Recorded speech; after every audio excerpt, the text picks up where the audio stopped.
Hi hello ನಮಸ್ತೆ, ನಾನು ನಿಮ್ಮ ಮಂಜು. ಏನು ಹೇಳೋಣ ಇವತ್ತಿನ ಮ್ಯಾಚ್ ಬಗ್ಗೆ. CSK versus Mumbai.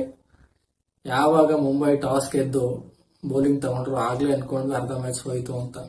ಯಾಕಂದ್ರೆ ವಾಂಖೇಡೆ ಸ್ಟೇಡಿಯಂ ಬಂದು ಯಾವಾಗ್ಲೂ ಚೇಸಿಂಗ್ ಇರೋರಿಗೆ ಜಾಸ್ತಿ ಅಪ್ಪರ್ ಹ್ಯಾಂಡ್ ಇರುತ್ತೆ. ಸೊ ಅಲ್ಲೇ ಯಾವಾಗ ಮುಂಬೈ ಟಾಸ್ ಗೆದ್ದಾಗ್ಲೇ ಅರ್ಧ ಮ್ಯಾಚ್ ಹೋಯ್ತು ಅನ್ಕೊಂಡ್ವಿ.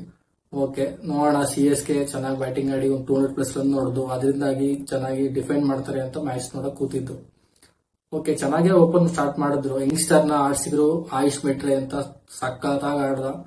ಬಂದಿದ ತಕ್ಷಣ 2 6 4 15 ಬಾಲ್ 33 ಹೊಡೆದಿದ್ದು ಸಕ್ಕತ್ತಾಗಿ ಆಡ್ದ. ಯಾಕಂದ್ರೆ ಅವನದು ಸ್ಟ್ರೈಕ್ ರೇಟ್ ಬಂದು 200 ಸ್ಟ್ರೈಕ್ ರೇಟ್ ಇತ್ತು. ಅದರಿಂದಾಗಿ CS ತುಂಬಾ ಹೆಲ್ಪ್ ಆಯ್ತು. ಸೊ ಹಂಗಾಗಿ ಮುಂಚೆನೇ ಯಾಕೆ ಯಂಗ್ಸ್ಟರ್ಸ್ ಗಳನ್ನ ಆಡಿಸಿಲ್ಲ ಅಂತ ಕ್ವಶನ್. ಮುಂಚೆನೆ ಯಂಗ್ಸ್ಟರ್ಸ್ ಗಳನ್ನ ಆಡಿಸಿದ್ರೆ ಈ ಒಂದು ಪೊಸಿಷನ್ CSK ಬರ್ತಾನೆ ಇರಲಿಲ್ಲ. ಫಸ್ಟ್ ಇಂದೆಲ್ಲ ಯಂಗ್ಸ್ಟರ್ಸ್ ಗಳನ್ನ ಆಡಿಸ್ತಾನೆ, ಇವಾಗ ಆಡಿಸ್ತಿದ್ದಾರೆ. ಬಟ್ ಅದು ನೋ ಯೂಸ್ ಅಂತ ಆಗ್ತಿದೆ. ಸೊ ಅದಾದ್ಮೇಲೆ ಕೂಡ ಪವರ್ ಪ್ಲೇ ಚೆನ್ನಾಗೇ ಬಂತು, ರನ್ಸ್ 60+ ರನ್ಸ್ ಬಂತು. ಬಟ್ ಯಾವಾಗ ಆಯುಷ್ ಮೆಟ್ರೆ ಔಟ್ ಆದ್ಮೇಲೆ ಬುಮ್ರಾ ಕೂಡ ಪವರ್ ಪ್ಲೇ ಒಳಗಡೆ ಬಂದಿದ್ರಿಂದ ರನ್ ಶಾರ್ಟ್ ಆಗ್ತಾ ಹೋಯ್ತು. ಆಫ್ಟರ್ ದಟ್ ತುಂಬಾನೇ ರನ್ ರೇಟ್ ಕಡಿಮೆ ಆಗ್ತಾ ಹೋಗಿತ್ತು. ಬಟ್ ದೂಬೆ ಬಂದು ಮಧ್ಯ 4-6 ಹೊಡಿದ್ರಿಂದ ಅದರಿಂದ ಎಷ್ಟೋ ಹೆಲ್ಪ್ ಆಗ್ತಿತ್ತು. ನೆಕ್ಸ್ಟ್ ಒಂದು ಏನಂದ್ರೆ ಚೆನ್ನಾಗಿ ಆಡ್ತಿರ್ಬೇಕಾದ್ರೆ ಮೇನ್ ಲಿಫ್ಟ್ ಮಾಡಿದಂದ್ರೆ ಜಡೇಜಾ ಮತ್ತೆ ದೂಬೆ ಇಬ್ರು ಸೇರಿ 50 ಹೊಡೆದ್ರು. 30 ಬಾಲ್ಸ್ 50, ಇಬ್ರು ಕೂಡ 33 ಬಾಲ್ 55, 30 ಬಾಲ್ 36 56 ಹೊಡೆದ್ರು. ಅದರಿಂದಾಗಿ ಎಷ್ಟೋ CSK ಇಂಪ್ರೂವ್ ಆಯ್ತು, ಬ್ಯಾಟಿಂಗ್ ಇಂಪ್ರೂವ್ ಆಯ್ತು. ಸೊ ಅದರಿಂದಾಗಿ ನೋಡೋಣ, ಮತ್ತೆ ಇನ್ನೂ ಒಂದು 200+ ಆಗುತ್ತೆ ಅನ್ನೋ ಟೈಮಲ್ಲೇ ವಿಕೆಟ್ಸ್ ಗಳು ಬೀಳ್ತಾ ಹೋಯ್ತು. ಧೋನಿ ಬಂದ್ರು. ಧೋನಿಯಿಂದ ತುಂಬಾನೇ ಈ ಸಲ ಎಕ್ಸ್ಪೆಕ್ಟೇಷನ್ ಇದೆ. ಬಟ್ ಯಾಕೆಂದ್ರೆ ಧೋನಿಯಿಂದ ಬರ್ತಾ ಇಲ್ಲ ರನ್ಸ್ ಗಳು. ಲಾಸ್ಟ್ ಟೈಮ್ ಚೆನ್ನಾಗಿ ಆಡಿದ್ರು. ಬಟ್ ಮುಂಬೈ ಮೇಲೆ ತುಂಬಾ ಸ್ಟಾಟ್ಸ್ ಗಳು ತುಂಬಾ ಕಡಿಮೆ ಇದೆ. ಮುಂಬೈ ಮೇಲೆ ಒಂದ್ಸಲ ಹಾರ್ದಿಕ್ ಪಾಂಡ್ಯ ಹೊಡೆದಿದ್ರು 20 ರನ್ಸ್ ಒಂದು ಮ್ಯಾಚ್ ಅಲ್ಲಿ. ಬಟ್ ಈ ಮ್ಯಾಚ್ ಅಲ್ಲಿ ಆ ಮ್ಯಾಜಿಕ್ ಮಾಡಕ್ ಆಗ್ಲಿಲ್ಲ. ಧೋನಿ ಬೇಗನೆ ಔಟ್ ಆದ್ರು. ಸೊ ನೋಡೋಣ, ಆಯ್ತು. ಒಂದು ಒಳ್ಳೆ 176 ಫಿನಿಶ್ ಮಾಡಿದ್ರು. ಅದರಲ್ಲೂ ಎಕ್ಸ್ಪ್ರೆಷನ್ ಹೇಳ್ಬೇಕು ಅಂದ್ರೆ ಬುಮ್ರಾ ಅದು ಎಂತ ಬೌಲಿಂಗ್, ಅದು ಕನ್ಸಿಸ್ಟೆನ್ಸಿಗೆ ಹೇಳ್ ಮಾಡಿಸಿದ್ರೆ ಅಂದ್ರೆ ಬುಮ್ರಾ. ಯಾಕಂದ್ರೆ 4 overs 25 ರನ್ಸ್ 1 ವಿಕೆಟ್.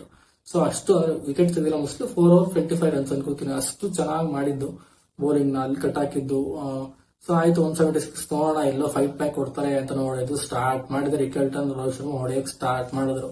ಆ ಖಲೀಲ್ ಅಹಮದ್ ವಿಕೆಟ್ಸ್ ತೆಗಿತಿದ್ದಾರೆ ಮಾರೆ. ಬಟ್ ಈಗ ಏನಾಗಿದೆ 3 ಮ್ಯಾಚ್ ಇಂದ ಅವನಿಗೆ 3 ಮ್ಯಾಚ್ ಇಂದ ತುಂಬಾನೇ ಹೊಡ್ಸ್ಕೊತಿದ್ದಾನೆ. ಸೊ ಅಲ್ಲಿ ಓವರ್ಟನ್ ತಗೊಂಡ್ಬಂದ್ರು. ಓವರ್ಟನ್ ಕೂಡ 2 over 29 ಬಿಟ್ಕೊಟ್ರು. ಸೊ ಅಲ್ಲೇ ಮ್ಯಾಚ್ ಅರ್ಧ ಡೌನ್ ಆಗಿತ್ತು. ನಾನು ಹೇಳಿದ ಪ್ರಕಾರ ನೂರ್ ಅಹಮದ್ ಬೇಗ ತಂದಿದ್ರೆ ಎಷ್ಟೋ ಆಗ್ತಿತ್ತು. ಬಟ್ ನೂರ್ ಅಹಮದ್ ಬೇಗ ತರಲಿಲ್ಲ. ಮತ್ತೆ R.Ashwin ಚಾನ್ಸ್ ಕೊಟ್ಟಿದ್ರು. R.Ashwin ಎಲ್ಲೋ ಕಂಟ್ರೋಲ್ ಆಗಿತ್ತು. ಬಟ್ ಇವತ್ತು ಇಬ್ರು ಪನಿಷ್ ಆದ್ರು. R.Ashwin ಜಡೇಜಾ ಇಬ್ರಿಗೂ ಕೂಡ ರೋಹಿತ್ ಶರ್ಮಾ ಪನಿಷ್ ಮಾಡಿದ್ದು. ತುಂಬಾ ದಿನ ಆದ್ಮೇಲೆ ರೋಹಿತ್ ಶರ್ಮಾ ಫಾರ್ಮ್ ಬಂದ್ರು. 30 ಬಾಲ್ 50 ಹೊಡೆದ್ರು. ಮತ್ತೆ ಇವರು ರಿಕಲ್ಟನ್ ಕೂಡ ಚೆನ್ನಾಗಿ ಆಡ್ತಾರೆ ಟೈಮಲ್ಲಿ ಔಟ್ ಆದ್ರು. ಬಟ್ ಅದೇನು ಮ್ಯಾಟರ್ ಆಗ್ಲಿಲ್ಲ. ನೆಕ್ಸ್ಟ್ ಬಂದಿದ್ದ ಸೂರ್ಯಕುಮಾರ್ ಯಾದವ್, ಗೊತ್ತಲ್ಲ ಎಂತ ಅವರು ನಂಬರ್ 1 T20 ಬ್ಯಾಟ್ಸ್ಮನ್ ಆಗಿದ್ದವರು. ಅವರು ಕೂಡ ಇವತ್ತು 30 ಬಾಲ್ 68 ನಾಟ್ ಔಟ್. ಅವರಂತೂ ಪ್ರತಿ ರನ್ ಆಗಿ ಚಾರ್ಜ್ ತಗೊಂಡ್ರು. Last overlay 2-3 6 ಹೊಡೆದಾಕಿದ್ರು. ಈ ತರ ಒಂದು ಬ್ಯಾಟಿಂಗ್ ಆಡಿದ್ರೆ ಯಾವ ಟೀಮ್ ಕೂಡ ಗೆಲ್ಲಕ್ ಆಗಲ್ಲ. ಬಟ್ ಮುಂಬೈ ಈ ತರ ಕಮ್ ಬ್ಯಾಕ್ ಮಾಡ್ತಿರೋದು ಖುಷಿನೇ. ಬಟ್ CSK ಎಂತ ಬೆಜಸಿ ಇಟ್ಕೊಂಡು ಮುಂಬೈ ಅಪೋಸಿಟ್ ಒಂದ್ ಸ್ವಲ್ಪ ಫೈಟ್ ಕೊಡುವಂತ ಗೇಮ್ ಆಡಬೇಕು. ಈ ತರ ಆಡಿದ್ರೆ CSK ತುಂಬಾನೇ ಬ್ರಾಂಡ್ ವ್ಯಾಲ್ಯೂ ಕಡಿಮೆ ಆಗುತ್ತೆ ಅಂತಾನೆ ಹೇಳ್ಬೋದು.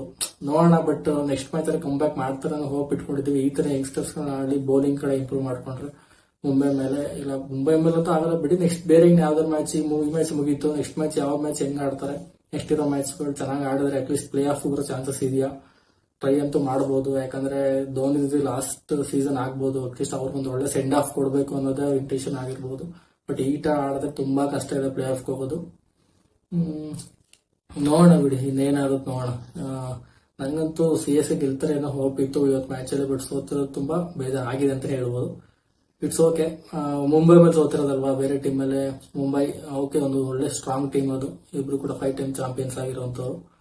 ಓಕೆ, ನೋಡೋಣ CSK ನೆಕ್ಸ್ಟ್ ಮ್ಯಾಚ್ ಹೇಗೆ ಆಡ್ತಾರೆ ಅದನ್ನ ನೋಡಿ ನೆಕ್ಸ್ಟ್ ಮ್ಯಾಚ್ ನಾನು ರಿವ್ಯೂ ಮಾಡ್ತೀನಿ. ಓಕೆ, ನನ್ನ ಈ ವಿಡಿಯೋ ನಿಮ್ಗೆ ಇಷ್ಟ ಆಗಿದ್ರೆ ವಿಡಿಯೋ ನೋಡಿ ಲೈಕ್ ಮಾಡಿ, ಸಬ್ಸ್ಕ್ರೈಬ್ ಮಾಡಿ. Thank you.